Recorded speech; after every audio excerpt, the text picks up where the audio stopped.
Venez, venez, mesdames et messieurs, entrez pour voir mes belles histoires. Venez, venez, les petits et les grands, ouvrez les yeux tout grands. Il y a du mystère, des farces et des secrets, de la tendresse, des rires et des câlins. Avec les rêves, on va comme de rien dans les pays lointains. Venez, venez, mesdames et messieurs, entrez pour voir mes belles histoires. Venez, venez, les petits et les grands, ouvrez les yeux tout grands.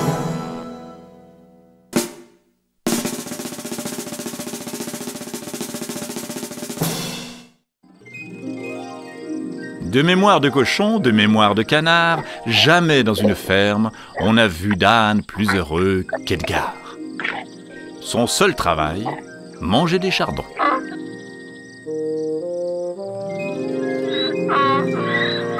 Il en mange tant qu'il en a gagné un bon petit bidon bien rond d'âne mangeur de chardons.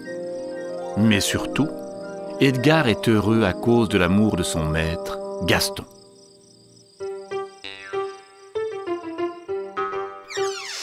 Chaque matin, Gaston apporte à Edgar de bonnes carottes fraîches, puis il le conduit dans le pré. Il y a bien quelques jaloux qui disent « Edgar c'est le chouchou, Edgar s'en moque, il est heureux, et voilà tout ». Jusqu'au jour où Gaston revient du marché avec une dinde sous le bras. Dans la basse-cour, la dinde fait la fière. Elle s'appelle Marie-Delphine et elle ne parle à personne.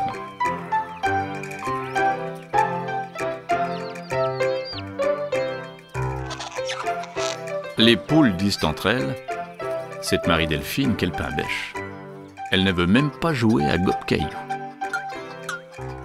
Mais voilà que très vite on s'aperçoit qu'elle est la mieux nourrie de tous.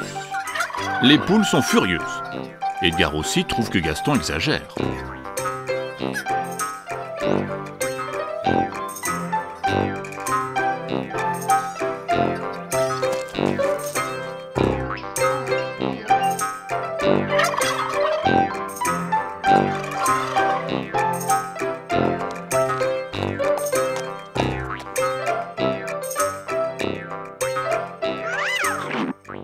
Chaque matin, pourtant, Gaston apporte ses carottes à Edgar.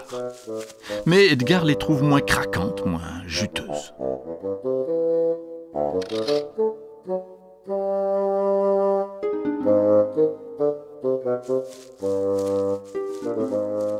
Il n'arrête pas de penser à cette idiote de Marie-Delphine qui devient chaque jour de plus en plus grasse, tandis que petit à petit, Edgar perd son gros bidon d'âne mangeur de chardon.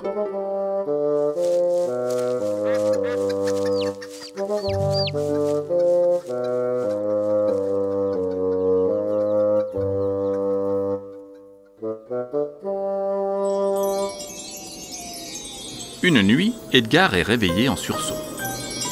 Dans la cour de la ferme, Gaston crie de tous côtés. « La dinde! Où est donc passée cette idiote de dinde ?» Cela fait des semaines que j'engraisse cette dinde pour la manger au réveillon, et paf, plus de dinde. À ces mots, Edgar comprend tout. Et moi qui me rendais malade à cause de cette pauvre dinde. Le soir du réveillon passe, sans dinde pour Gaston.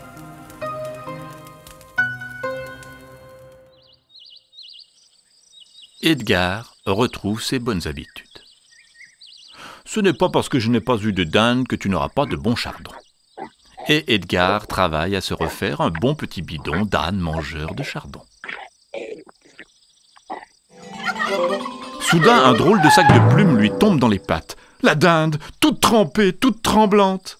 « Edgar, cache-moi, je ne veux pas être mangé !» Edgar est stupéfait. C'est cette Marie-Delphine si fière qui lui parle ainsi. Alors Edgar la conduit dans l'étable et lui fait une cachette dans la paille. Ce soir-là, quand Gaston va voir son âne, il aperçoit la dinde, couchée entre les pattes d'Edgar. « Tiens, tiens, Edgar, tu as une nouvelle amie à présent ?» Mais comme le réveillon est passé, il n'a plus envie de la manger. Depuis ce jour, Edgar et Marie-Delphine ne se quittent plus. Oh, il y a bien quelques jaloux qui ricanent. Mais Edgar s'en moque. Car de mémoire de cochon, de mémoire de canard, Dans une ferme, on n'a toujours pas vu d'âne plus heureux qu'Edgar.